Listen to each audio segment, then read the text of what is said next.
Olá, moçada da produção. Esse é o vídeo do primeiro capítulo do nosso curso de Física 1, intitulado Medindo Grandezas Físicas. Esperamos que este vídeo seja de grande valia para a revisão daqueles que participaram da aula presencial e que seja um grande apoio para aqueles que não puderam assistir à aula presencial. Vamos ao vídeo. No início, não havia nada, exceto a beleza de uma natureza perfeita. O homem, com a perseverança e determinação de um vencedor, analisa a natureza e descobre as leis que regulam o seu perfeito funcionamento. Daí a física ser chamada de ciência natural, que era estudada inicialmente pelos filósofos. Surge então a física. Medidas de comprimento. Medimos grandezas físicas por comparação com um padrão. O metro, cujo símbolo é o M minúsculo, é o padrão utilizado para medir o comprimento e sua unidade corresponde à distância percorrida pela luz no vácuo numa certa fração de um segundo. Essa é a medida mais recente, né? Utilizada em termos da velocidade da luz. Múltiplos e submúltiplos do metro. Então, importantíssimo lembrarmos essa sequência, né? Quilômetro, hectômetro, decâmetro, metro, decímetro, centímetro e milímetro. Fundamental sabermos transformar uma unidade em outra unidade dessa mesma escala. Então, nós temos, quando nos deslocamos da esquerda para a direita, de quilômetro até milímetro, para cada deslocamento, você multiplica por 10. E quando nos deslocamos da direita para a esquerda, para cada deslocamento, você multiplica por 10 elevado a menos 1, ou divide por 10, que é equivalente. Então, vamos praticar. Se eu tiver, por exemplo, 2,5 quilômetros e precisar transformá-los em centímetros, o que é que nós vamos fazer? Simples, né?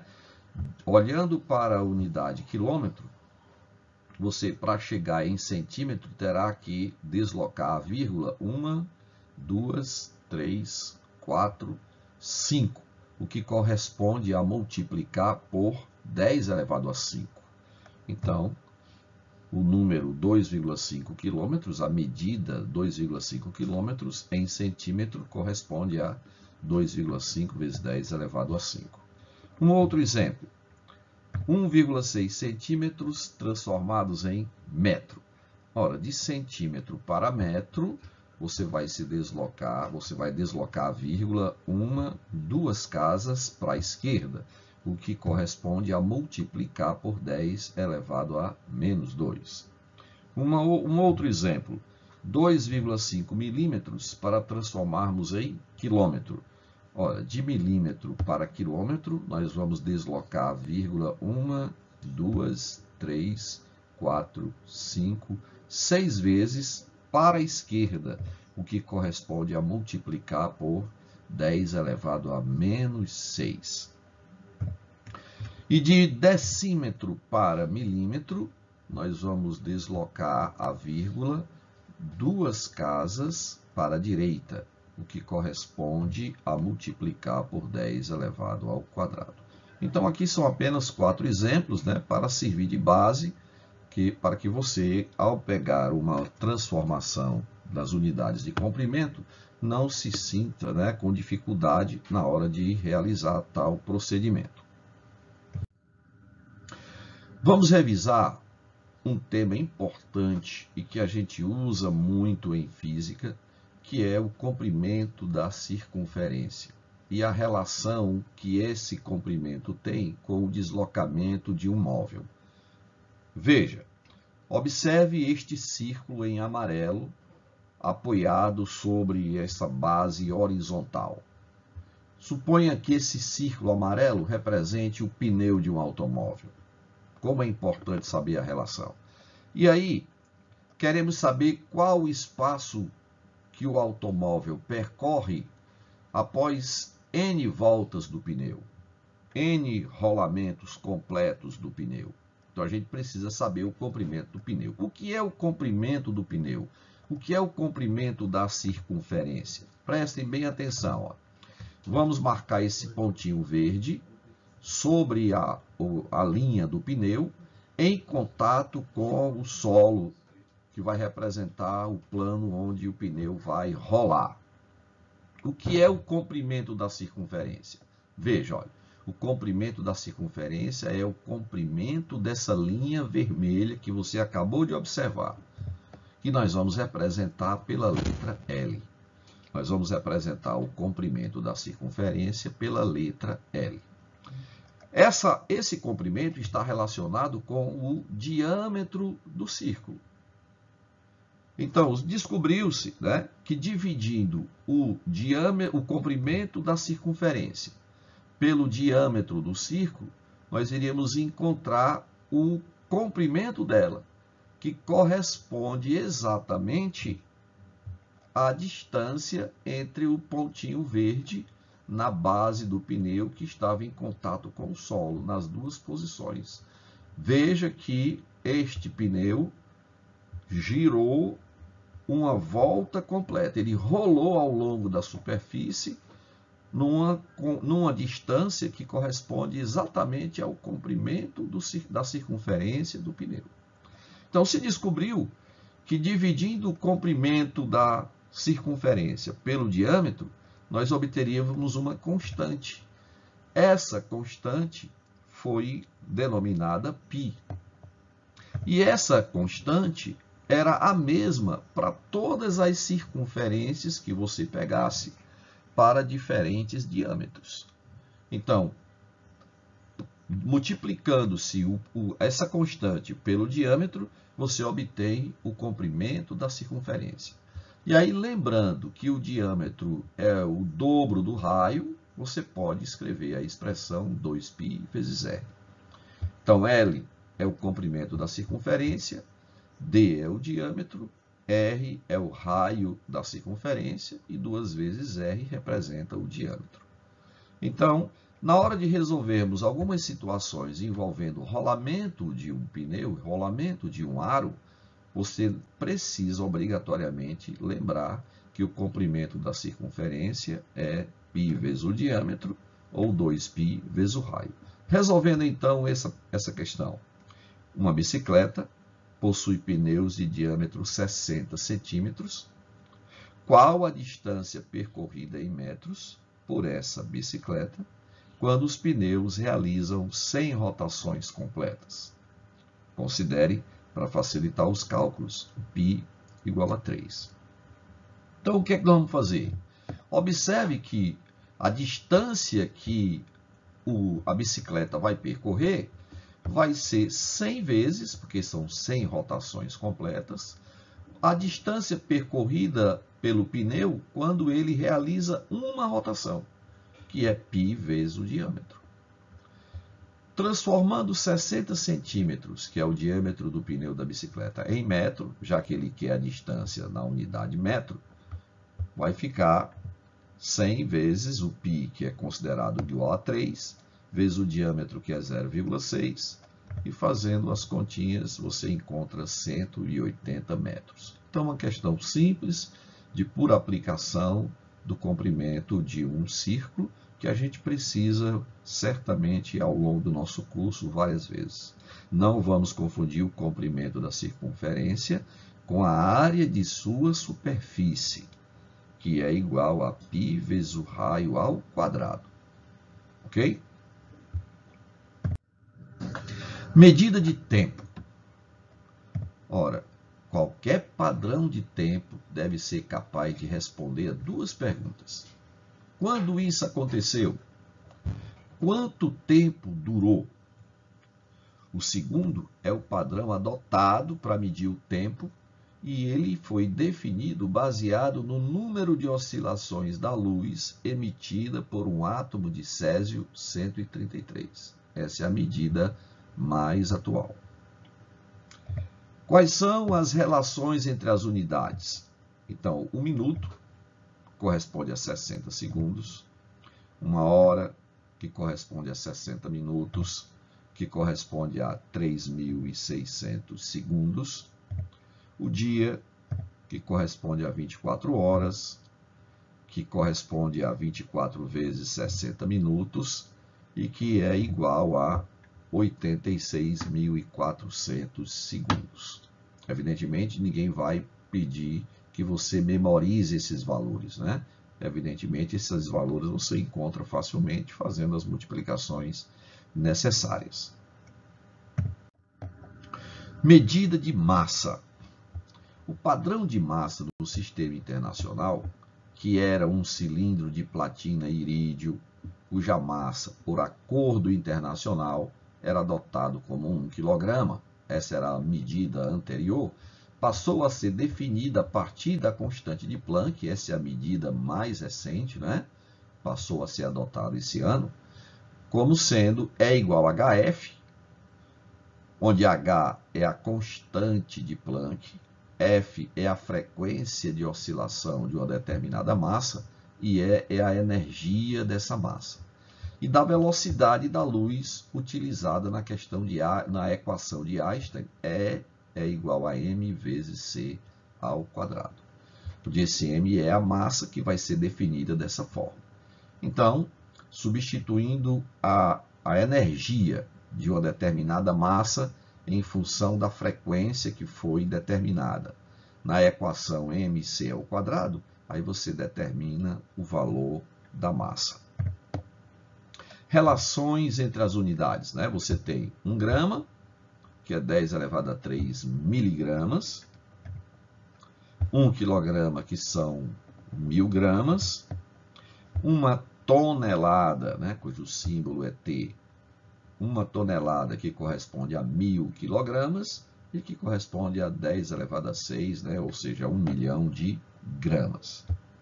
Como lembrança, eu deixo aqui a constante de Planck, representada pela letra H, e que corresponde a 6,63 vezes 10 a menos 34 joules segundos. Essa é a unidade SI, né? E a velocidade da luz no vácuo, que é representado pela letra C, e que corresponde a um valor próximo de 3 vezes 10 a 8 metros por segundo. Algarismos significativos. O que é que significa isso, né? Qual a diferença entre algarismo significativo e número decimal? Tem uma diferença grande, né? O que são algarismos significativos? Veja o exemplo. Uma barra, suponha que essa barra de ferro vai ser medida com uma régua. Só que nós podemos ter vários modelos de régua. Vamos pegar esta mais simples, né? Olha a quantidade de divisões que tem essa régua, né, em centímetros. Então, veja que essa régua só aparece em as divisões de centímetros. Ela não traz as divisões menores correspondentes a milímetro. Então, você, para medir o comprimento dessa régua, você tem que se limitar à precisão da régua. Então, eu só tenho como convicção que o comprimento dessa barra de ferro vale 9 centímetros. É maior do que 9, porém é menor do que 10. Mas eu não tenho as divisões menores correspondentes a milímetro. Então, eu posso somente estimar o valor superior do 9, superior a 9. E aí eu poderia dizer o seguinte: o comprimento dessa régua vale 9,7 centímetros. Você poderia dizer 9,6, 9,8, 9,9, mas você não poderia dizer, por exemplo, 9,78, porque o número 7 já é duvidoso. O 8 seria mais duvidoso ainda. Então, quando a precisão da régua é apenas de centímetro, ela não traz a unidade milímetro, o submúltiplo, né? você só pode dar a resposta com 2 algarismos significativos. Porém, se eu usasse a régua com as divisões de milímetros, eu poderia dar mais um algarismo significativo na medição. Observando o comprimento da régua com essa nova, o comprimento da barra, com essa nova régua, eu posso dizer que, com certeza, eu tenho o 9 centímetros e tenho mais 6 milímetros.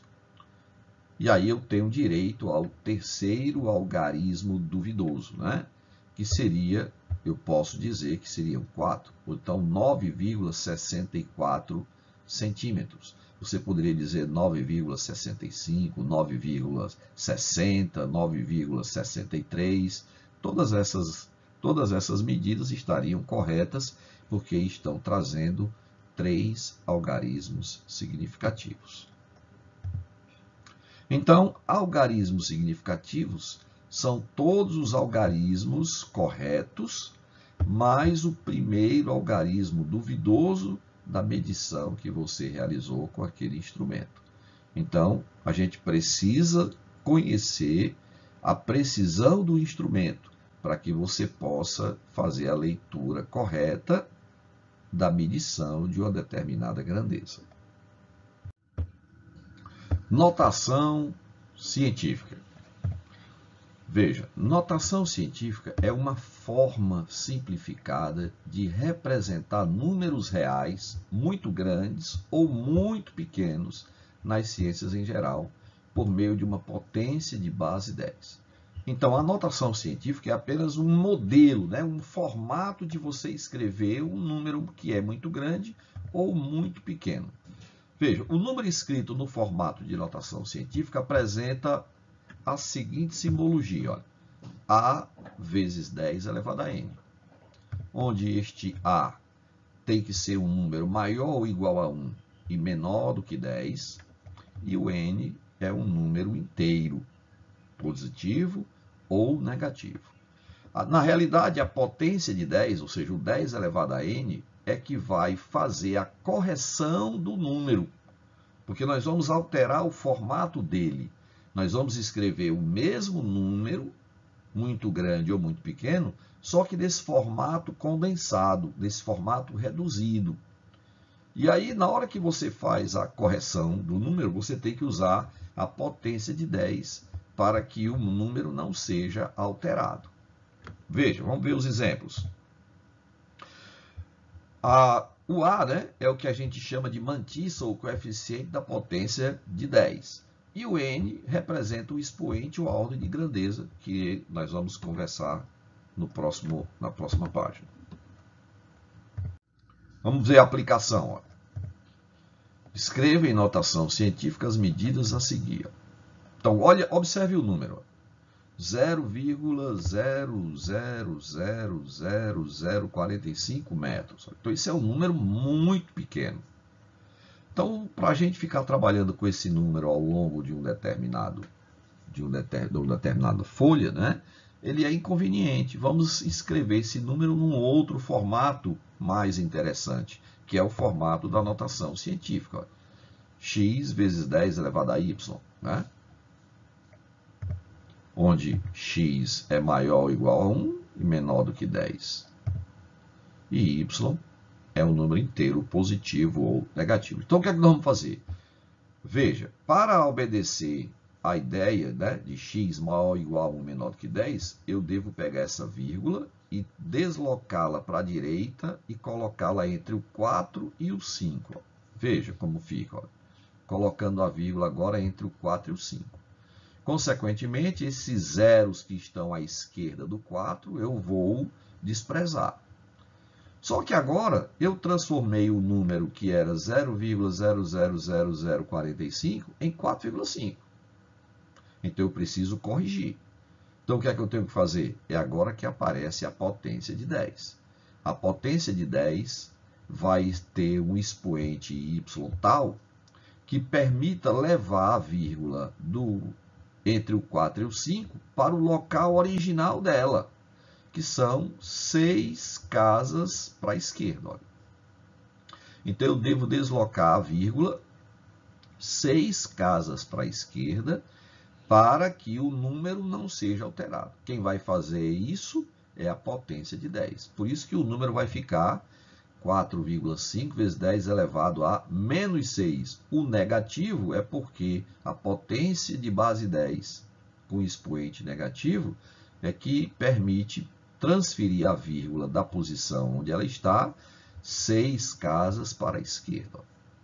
Então, este número 4,5 vezes 10 elevado a menos 6 metros é idêntico, representa a mesma medida do número decimal original, 0,000045 metros. Ok? Nós não alteramos o número, nós não alteramos a medida, nós alteramos apenas a forma de escrever.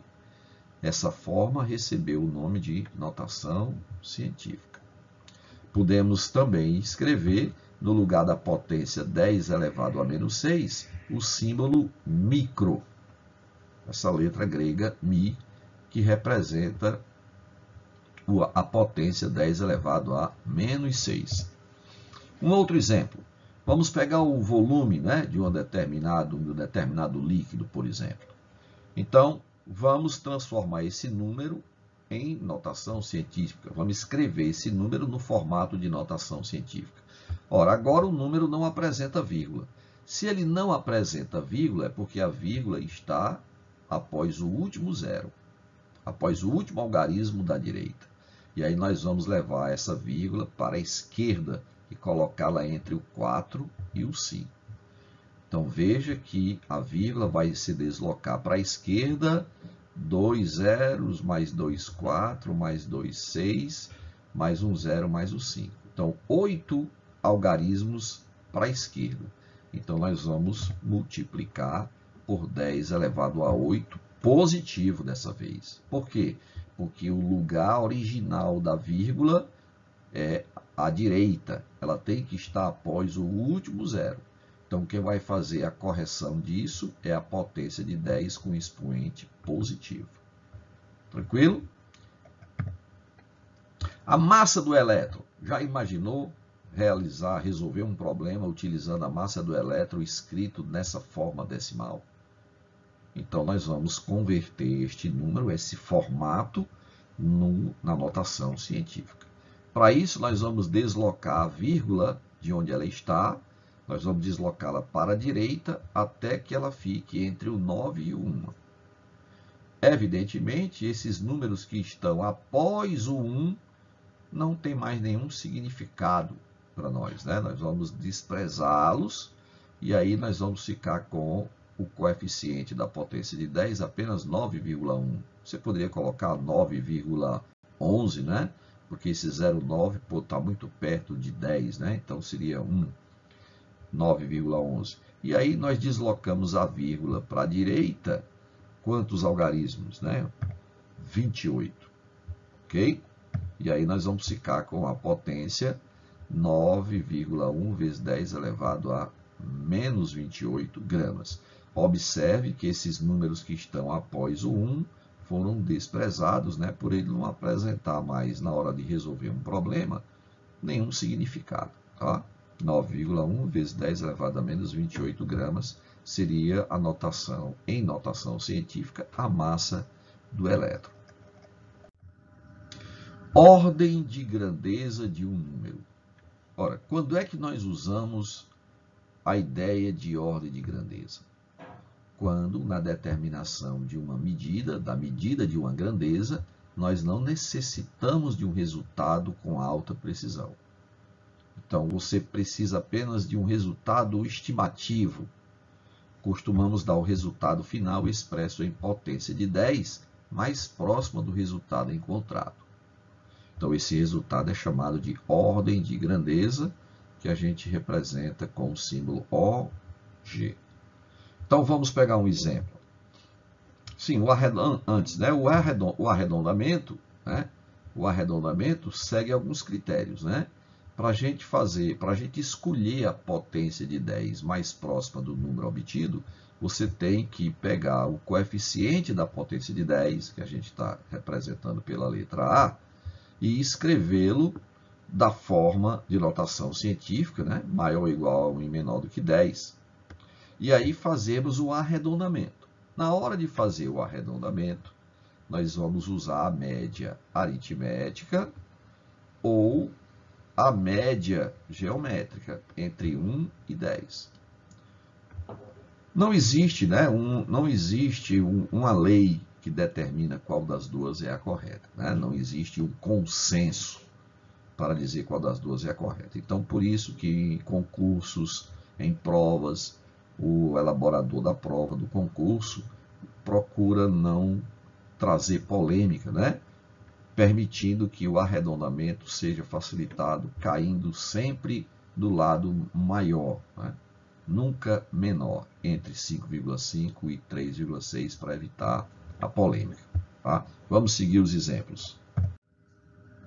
Veja, para a gente fazer a escolha da potência de 10 que vai representar aquela medida, é preciso primeiro que você escreva o resultado obtido em notação científica. Por exemplo, né? Acabamos de fazer essa transformação, né? Então, vocês já sabem como é que faz. 4,5 vezes 10 a 8. Então, eu peguei esse número muito grande e escrevi em notação científica. Agora, eu preciso escolher a potência de 10 que representa essa medida. E aí, eu disponho aqui do 4,5, que é o coeficiente da potência de 10.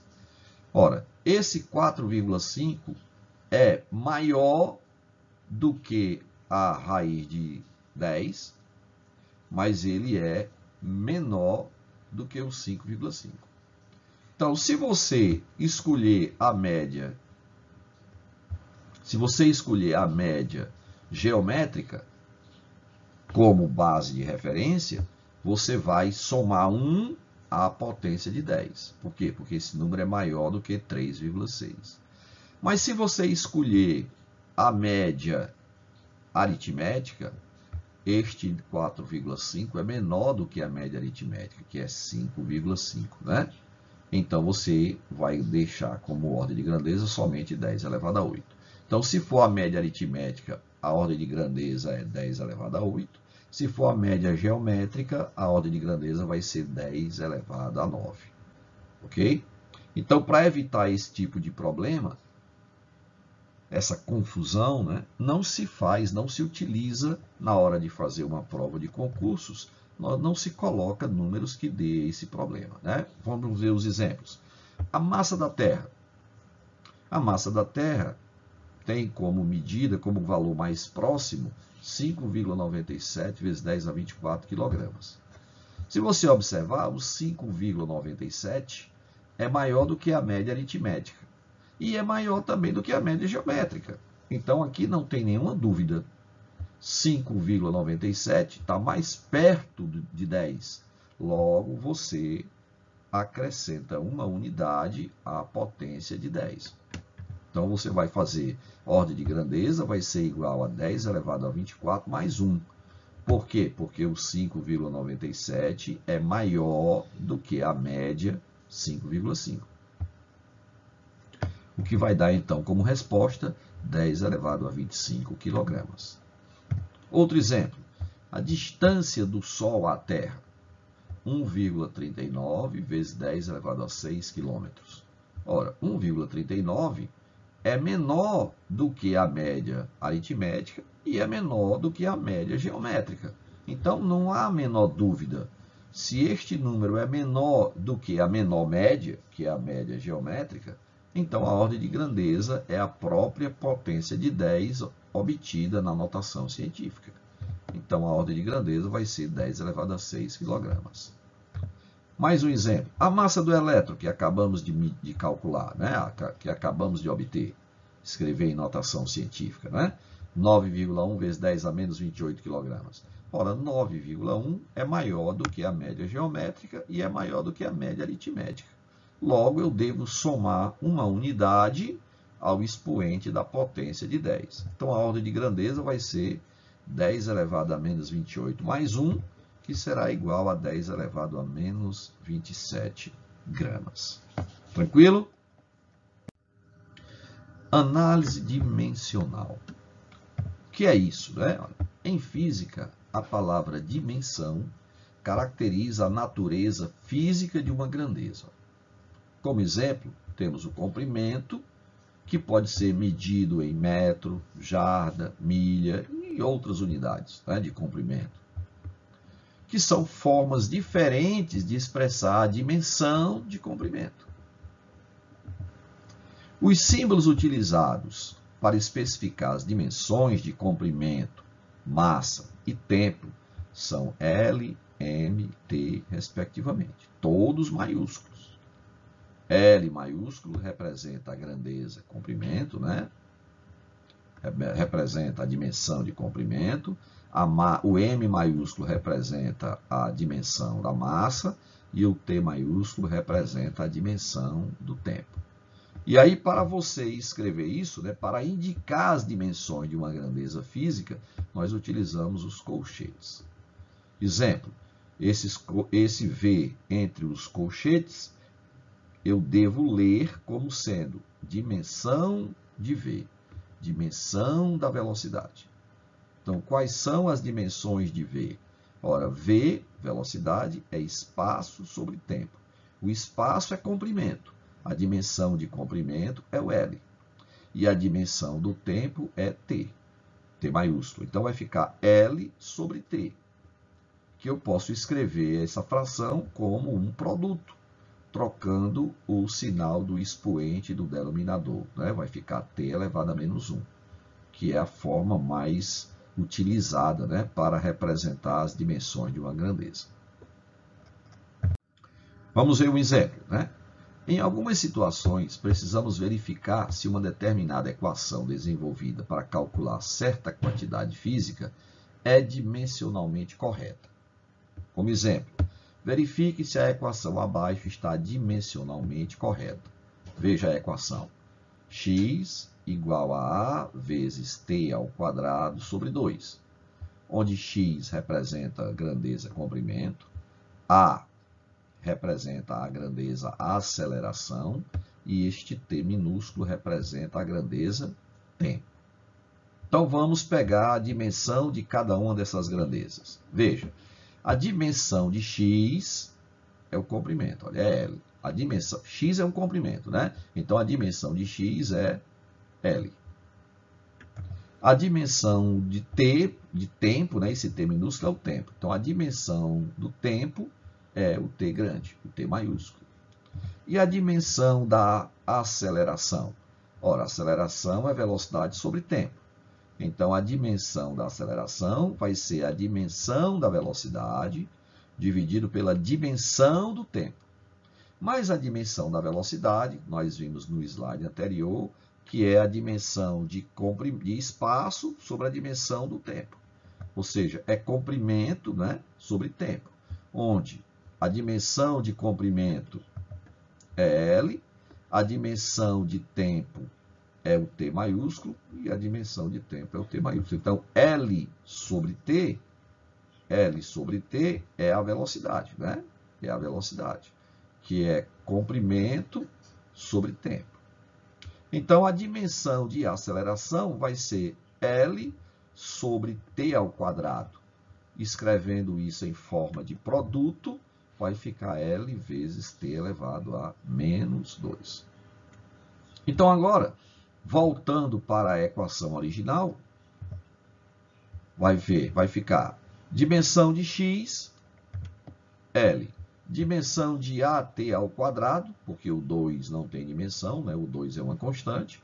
A dimensão de A é LT a menos 2, LT elevado a menos 2, vezes a dimensão de T, de tempo, é T maiúsculo, elevado ao quadrado. E aí eu agora posso cancelar o T a menos 2 com o T ao quadrado. E aí a gente percebe que a equação dada é dimensionalmente correta, né? Porque nós ficamos com L como dimensão de X e L como dimensão de A vezes T ao quadrado. Também tem dimensão de comprimento. Tranquilo? Vamos então praticar, né? Questão 1. Com base na teoria dos algarismos significativos, com a utilização da régua milimetrada na figura, é correto afirmar que o comprimento da barra acima da régua é quanto? Veja, essa barra vermelha acima da régua. Qual vai ser o tamanho dela? Como essa régua é milimetrada, você já percebeu que você pode dar 3 algarismos significativos na resposta. Porque o 7 é correto e o 3 também é correto. O 3 também é correto. E aí você tem direito ao algarismo duvidoso.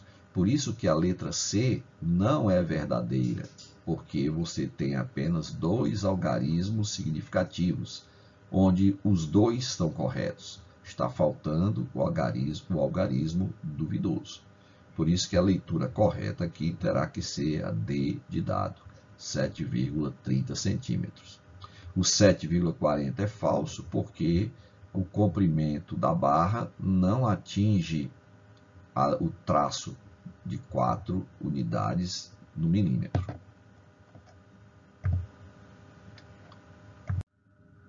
Qual é a ordem de grandeza do número de voltas dadas pela roda de um automóvel ao percorrer uma estrada de 200 km de extensão? Ora, como é que nós vamos fazer isso, né? Para determinar a ordem de grandeza do número de rotações que esta roda realizou, primeiro nós temos que fazer uma estimativa do diâmetro da roda. Veja que eu estou colocando 40 centímetros, você poderia colocar 30, 50, 60, 20, e você ia perceber que no final você obteria a mesma potência de 10. Então, considerando 40 centímetros, o comprimento de uma rotação da roda, o comprimento da circunferência do pneu, vai ser π vezes d. E aí eu vou obter 3,14 vezes 0,4, estou transformando em metro, né? 40 centímetros em metro. Isso vai dar 1,256 metros. Para determinar o número de voltas realizadas pelo pneu, o que é que eu vou fazer? Vou pegar a distância, 200 km, transformar em metro, 2 vezes 10 elevado a 5 metros, dividir pela distância de uma volta do pneu, que é 1,25, né? Colocando apenas 3 algarismos significativos, né? Vou tirar aqui o 6, tá bom? Não precisa toda essa precisão. Então, nós vamos encontrar 1,6 vezes 10 elevado a 5 voltas, cuja ordem de grandeza é 10 elevado a 5, porque 1,6 é menor do que a média geométrica, que é a menor delas, né? Tranquilo? Então, C de casa é a resposta. Considere que o corpo de uma determinada pessoa contém 5,5 litros de sangue e 5 milhões de glóbulos vermelhos por milímetro cúbico de sangue. Com base nesses dados, é correto afirmar que o número de glóbulos vermelhos no corpo dessa pessoa é de qual ordem, né? Então, observações importantes, né? Dados do texto. Volume de sangue, 5,5 litros. Vamos transformar logo em decímetro cúbico, né? Por quê? Porque ele está dizendo que são 5 milhões de glóbulos vermelhos por milímetro cúbico, tá? Então, vamos transformar litro em decímetro cúbico e depois em milímetro cúbico. Lembrando que 1 litro é igual a 1 decímetro cúbico.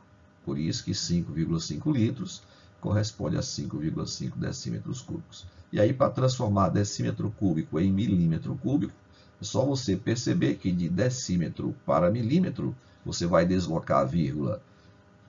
Decímetro desloca uma casa, passa para centímetro, e de centímetro para milímetro desloca outra. Então, são 2 casas que você vai deslocar para a direita.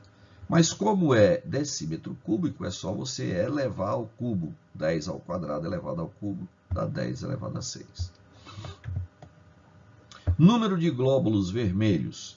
5 vezes 10 a 6 glóbulos vermelhos por milímetro cúbico. Então, como é que eu faço para encontrar a quantidade total, né? O número total? É só multiplicar o número de glóbulos vermelhos por milímetro cúbico pelo volume total de sangue em milímetro cúbico. Simples, né? Agora é só fazer a continha e a gente encontra 27,5 vezes 10 elevado a 12, cuja ordem de grandeza é 10 elevado a 13, né? Glóbulos vermelhos. Porque 2,75, na hora do arredondamento, ele é menor do que a média geométrica. 4. O maior novelo do mundo tem cerca de 2 metros de raio. Qual é a ordem de grandeza do comprimento L do fio que forma o novelo? Então, observe aqui o novelo, né? Ele está dando o raio do novelo, 2 metros. Olha, então o novelo é uma esfera. Vamos ter que calcular o volume do novelo, utilizando o volume de uma esfera, 4πr² sobre 3. Substituindo, né? Nós vamos trocar o π pelo 3, vamos cancelar o π com o 3, né? Porque o valor é muito próximo. E vamos substituir o raio por 2 metros, que é elevado ao cubo, dá 8 vezes 4, 32 metros cúbicos. Esse é o volume do novelo. Só que esse volume do novelo tem que ser igual ao volume de fio que está no novelo. E o fio que está no novelo, observando a figura, ele é tipo um cilindro. E o volume de um cilindro é a área da seção transversal vezes o comprimento dele. E aí nós temos que estimar a espessura do fio do novelo. Nós vamos admitir que o raio do fio do novelo seja 2 milímetros. Professor, e eu sou obrigado a me lembrar que são 2? Não.